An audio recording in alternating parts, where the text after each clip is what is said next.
नमस्कार, बहुत स्वागत है आपका ND24 के खास कार्यक्रम गोविंदा आलारे में। और मैं हूं आपके साथ हिमांशा मेहता।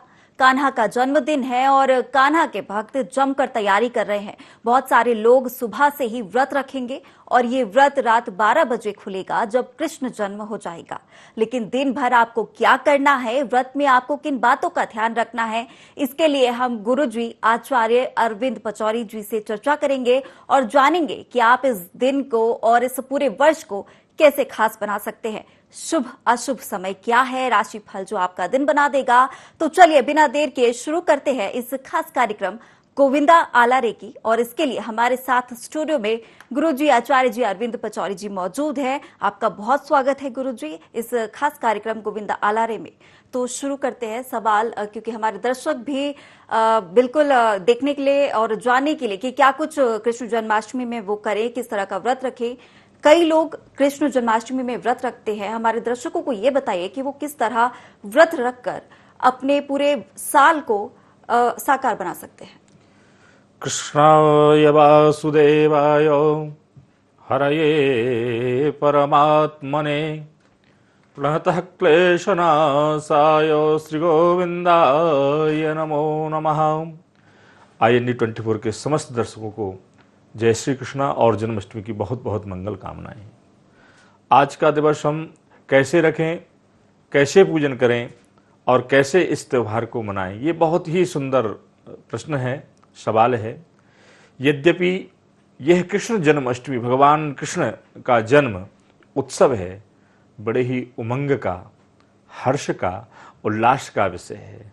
जिस प्रकार हमारे घर में किसी बालक का जन्म होता है, बालिका का जन्म होता है, या जब कभी किसी उत्सव का या त्यौहार का समय आता है, हम एक मन प्रफुल्लित करके, प्रमुदित करके, आह्लादित होकर के जैसे हम त्यौहार को मनाते हैं उमंगताओं के साथ, प्रसन्नता के साथ, ये परमपिता परमात्मा यानी कि जो जगत का पालनहार है, यानी कन्हैया है, जो समस्त प्रकार की दुख व्याधियों को नष्ट करने वाला है, ऐसे कन्हैया का जन्मोत्सव हम उमंग के साथ मनाएं।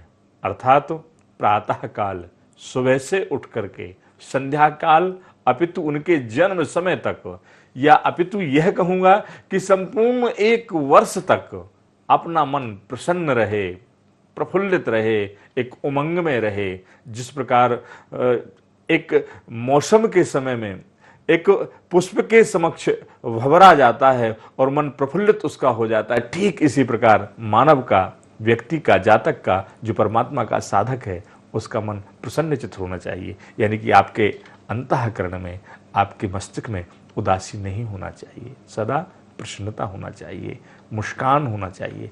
कन्हैया का जन्म और जन्म के पूर्व से और जन्म के उपरांत की जो गाथाएं हैं, जो कथाएं हैं, जो शास्त्रों में, वेदों में, पुराणों में हमें पढ़ने को, सुनने को, देखने को जो लीलामृत मिलता है कन्हैया का, वह हमें यही दर्शाता है कि हर क्षण, हर पल, हर समय हमें प्रसन्न रहना है, आनंद रहना है। इसलिए तो कन्हैया का जन्म हुआ था, उत्सव मनाने के लिए, आनंद मनाने के लिए। तो गुरुजी ये बताएं कि जो लोग व्रत रखते हैं, दिन भर व्रत रखते हैं, अपने व्रत की शुरुआत कैसे करें और किस तरह से वो क्या कुछ करें, व्रत में क्या क्या करना है और किन किन बातों का विशेष ध्यान रखना है।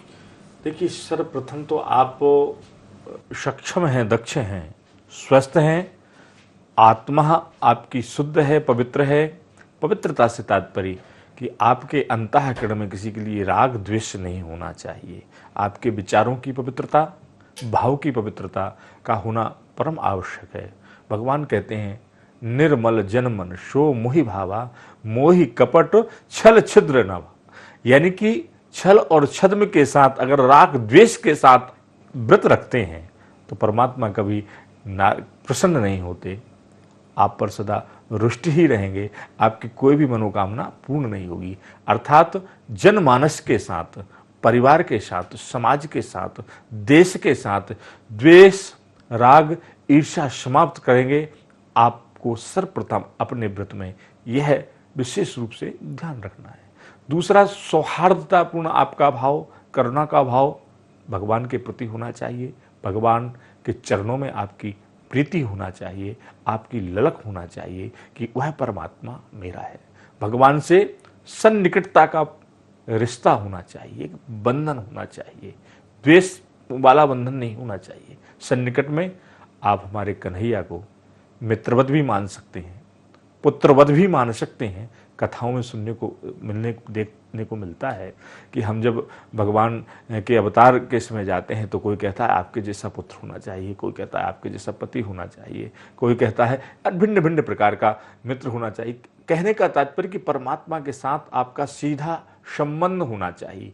अब चाहे वह संबंध पिता का हो, परमात्मा कृष्ण कन्हैया ने पिता का धर्म भी और पुत्र का धर्म भी भली भांति निभाया है। ऐसा कथाओं में श्रीमद् भागवत महापुराण में या महाभारत में देखने को मिलता है। कन्हैया ने शत्रुता का, कन्हैया ने मित्रता का, चाहे सुदामा को देख लें, चाहे दुर्योधन का देख लें, चाहे विदुर जी का देख लें, चाहे अर्जुन के साथ देख लें, चाहे रुक्मणी और राधा के साथ देख लें। मित्रता यानी तात्पर्य यह है कि भगवान के साथ सर्वप्रथम हमारा भाव एक मित्रता का होना चाहिए, सौहार्दपूर्ण भाव होना चाहिए, एक सन्निकट वाला रिश्ता होना चाहिए। तो विशेष व्रत में आपको यह ध्यान रखना है। दूसरा यही, अब जब आपके यह भाव रहेंगे तो आपके भावों की शुद्धि होगी। आसन की पवित्रता का विशेष ध्यान रखना है।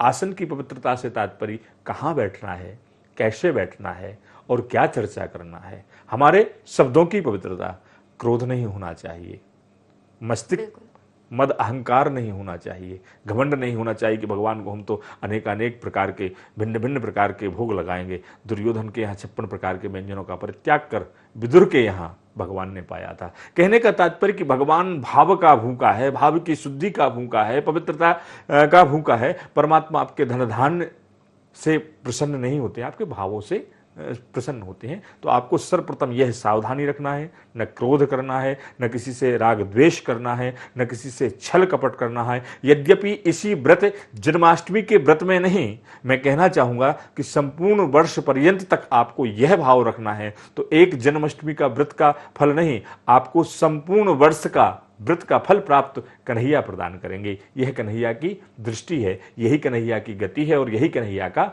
पथ है। जी बिल्कुल।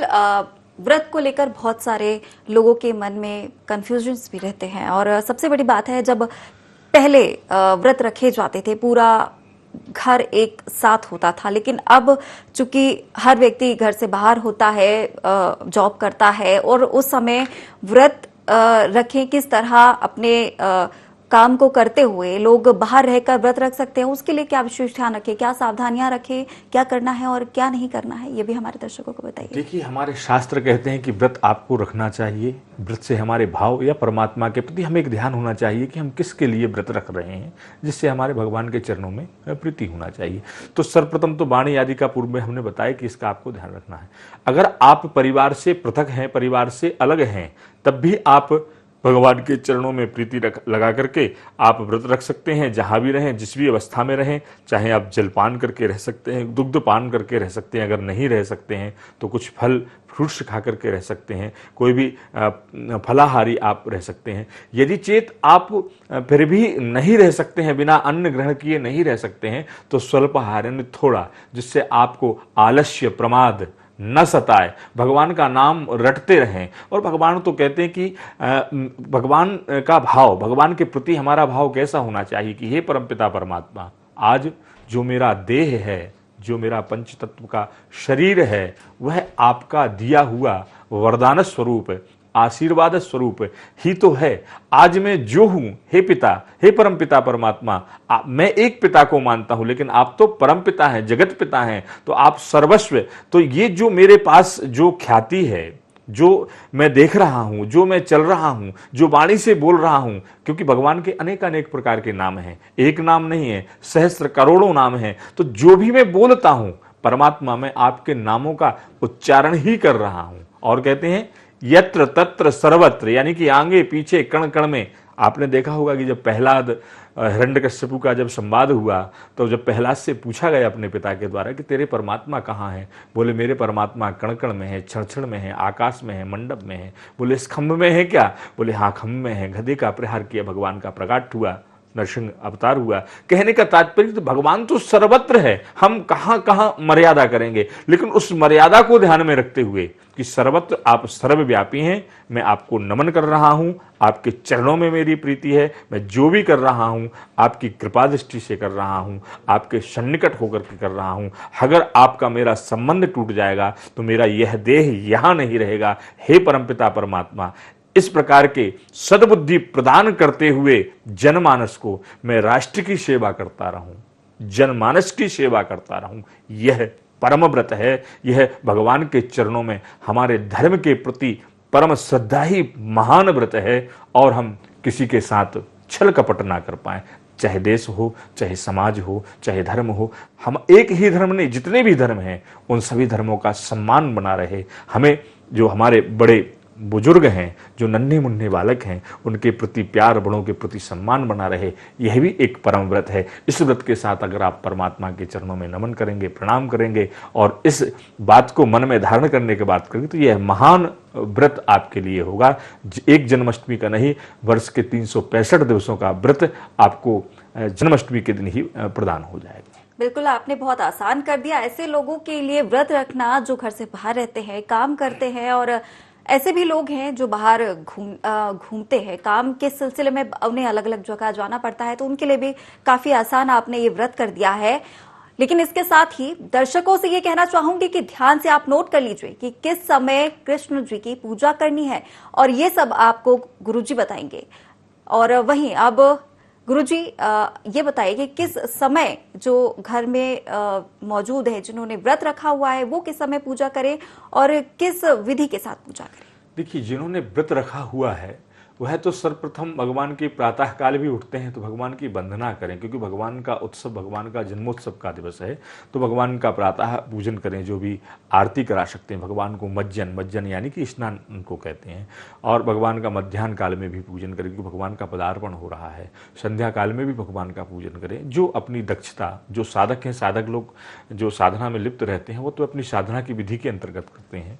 लेकिन जो जनमानस, जो गृहस्थ आश्रम में है या जो विद्या अध्ययन कर रहा है, विद्यार्थी है, तो उसकी जो भी कामना हो, जो भी भाव से पूजन करता है, तो सर्वप्रथम तो भगवान के चरणों में प्रीति, जय श्री कृष्णा या श्री कृष्णाय नमः या श्री कृष्णाय वयम नमः, या जो भी मंत्रों को या जो भी श्लोकों को जानता है, अगर नहीं जानता है तो श्री कृष्णाय नमः कह करके जल अर्पण करे, दुग्ध अर्पण करे, प्रातः काल से लेकर के संध्या काल तक, यानी कि रात्रि के मध्य काल तक वह करे।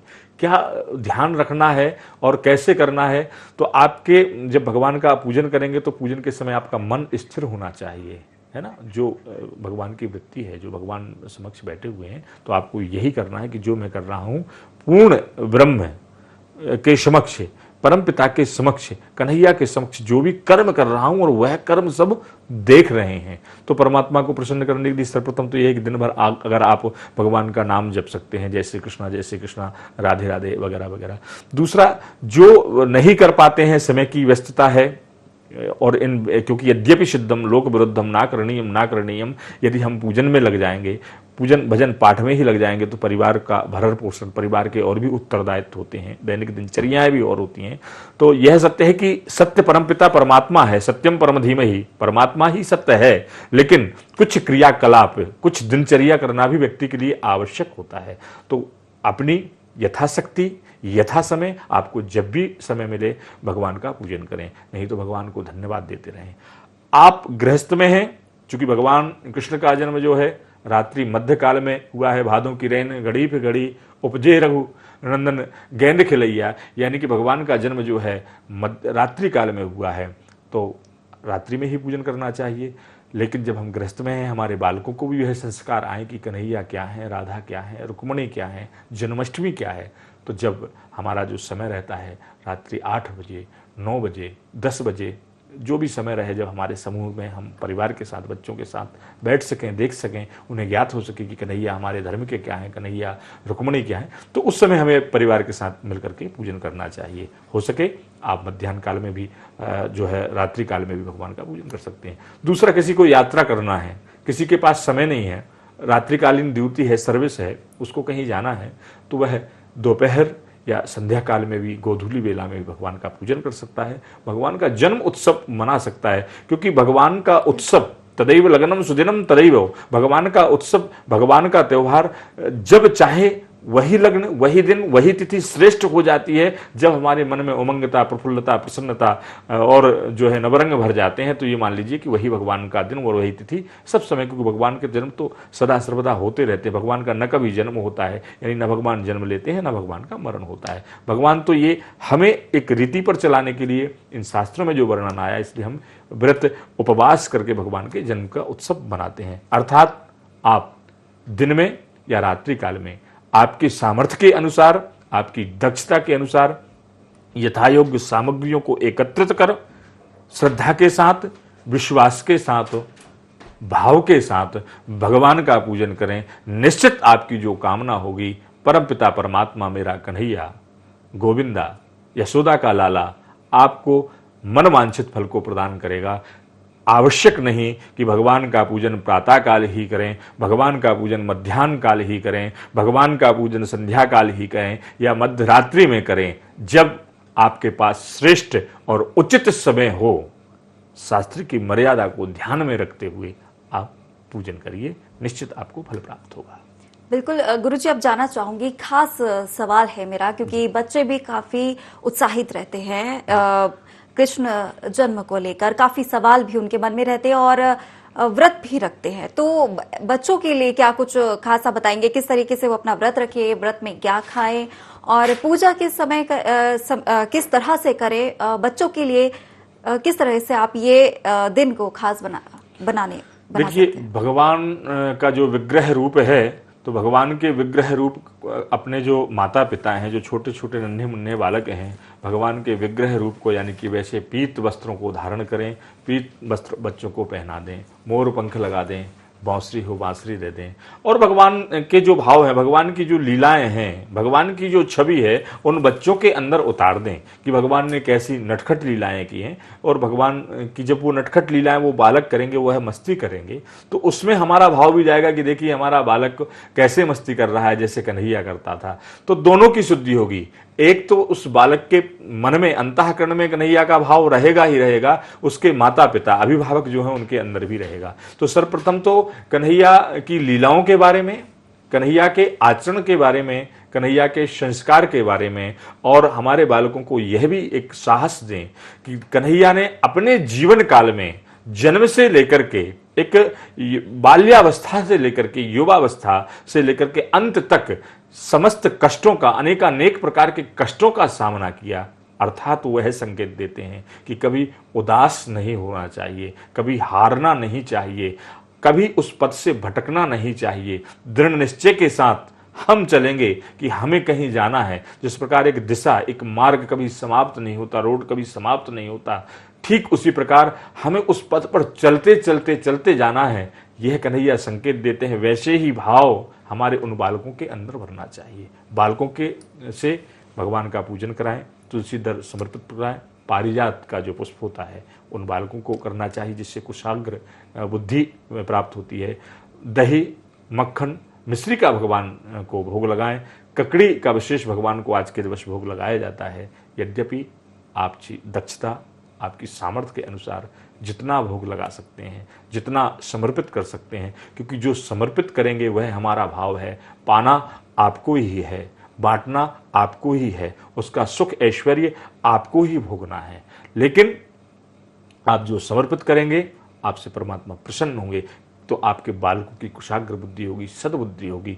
और बालकों को यही संकेत देना चाहिए कि हमारे कन्हैया ने जो कर्म किए हैं, हमारे कर्मण्येवाधिकारस्ते मा फलेषु कदाचन। भगवान यह नहीं कहते हैं कि आप बैठ जाइए सब परमात्मा करेगा। भगवान कहते हैं कि आप कर्म करते चलिए, फल की चिंता त्याग करके। कहने का तात्पर्य कि हमें कहीं अगर जाना है, हम विचार कर लें कि जाना है, विचार करके विचारते ही रहें, चले ना तो वहां पहुंच नहीं सकते। धीरे धीरे चलेंगे तो उसके सन्निकट पहुंच जाएंगे। यह बालकों को संकेत देना चाहिए। यानी कि बालकों के अंदर, नन्हे मुन्ने बालकों के अंदर उस छवि को धारण करने के बाद उन्हें सुंदर सा पूजन कराना चाहिए, उनके समक्ष बैठ करके पूजन कराना चाहिए। भगवान का दिव्य दुग्ध से शक्कर से, शहद से, जो भी सामग्री है, या शंख में जल भर करके, दुग्ध भर के भगवान का अभिषेक करना चाहिए, कन्हैया का अभिषेक करना चाहिए। लड्डू गोपाल जो रहते हैं भगवान का, जो भी विग्रह रूप हो, जो भी छाया चित्र हो, उसका पूजन करें और अपने बालकों को कराएं, और उन्हें यही सब बताते हुए तो बालकों को सद्बुद्धि प्रदान होगी। लेकिन विशेष रूप से कृष्ण जी को माखन बहुत ज्यादा पसंद था।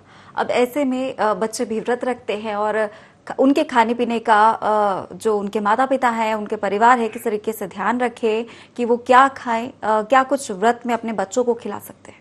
देखिए, आपने कहा कि सर्वप्रिय परमात्मा को मक्खन प्रिय था।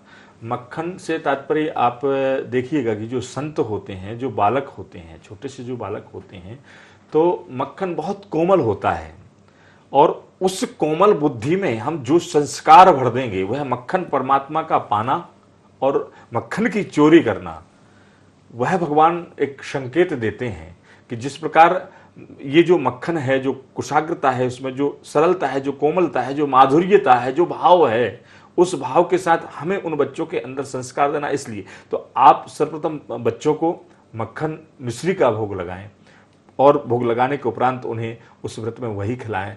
लड्डू पेड़े भी आप खिला सकते हैं। ककड़ी आदि का जो प्रसाद है, विशेषकर ककड़ी, कहीं कहीं प्रथा है, देश काल के हिसाब, देश काल संकीर्त, तो देश काल के हिसाब से बहुत सी अनेक प्रथाएं भी चलती हैं। कोई ककड़ी से भी परमात्मा की जो नाल को काटते हैं, कोई केले से, भिन्न भिन्न प्रकार की हैं। यद्यपि भाव है परमात्मा की, क्या हम जन्म करेंगे, परमात्मा का क्या भय प्रकट कृपाला दीन दयाला, तो हम उनका क्या जन्म करेंगे और क्या उत्सव मनाएंगे, वही हमारे उत्सवों को मनाने वाले हैं। पर बालकों के समक्ष मनाने के बाद कुशाग्र बुद्धि के लिए बालकों से कहना चाहिए कि आप मिश्री भी खाएं, माखन भी खाएं, और सहज और सरल, जिससे आलस्य प्रमाद ना आए हमारे अंदर, अपने जीवन में कभी ना आए, कभी थकावट ना आए, कभी निराशा ना आए। इसलिए हम मक्खन मिश्री का भोग परमात्मा के लिए जो है बहुत प्रिय है। ठीक है, बालकों के लिए भी वह प्रिय होता है, तो उन बालकों को भी है वही खिलाएं, और माता पिता भी वही खाएं। यानी कि आलस्य, निद्रा वगैरह ना सताए, इसलिए थोड़ा और कम खाएं, और भगवान के प्रति वो भाव लगे रहें। दिन भर वही मस्ती, वही आनंद, और मटकी आदि के कार्यक्रम होते हैं, तो ऐसे कार्यक्रमों में सम्मिलित होकर के भगवान का दिन भर गुणगान करने चाहिए। जय श्री कृष्णा, जय श्री राधे, राधे राधे, या श्री कृष्णाय नमः, श्री कृष्णाय नमः, या श्री कृष्ण आदि आदि का उच्चारण करते रहना चाहिए, जिसमें भगवान के चरणों में प्रीति होती है। बिल्कुल गुरुजी, लेकिन ऐसे भी कई लोग हैं जो पहली बार ये व्रत रखेंगे, श्री कृष्ण जी की पूजा अर्चना करेंगे, सुबह से व्रत रखेंगे और रात को 12 बजे कृष्ण जन्म के बाद ही अपना व्रत खोलेंगे।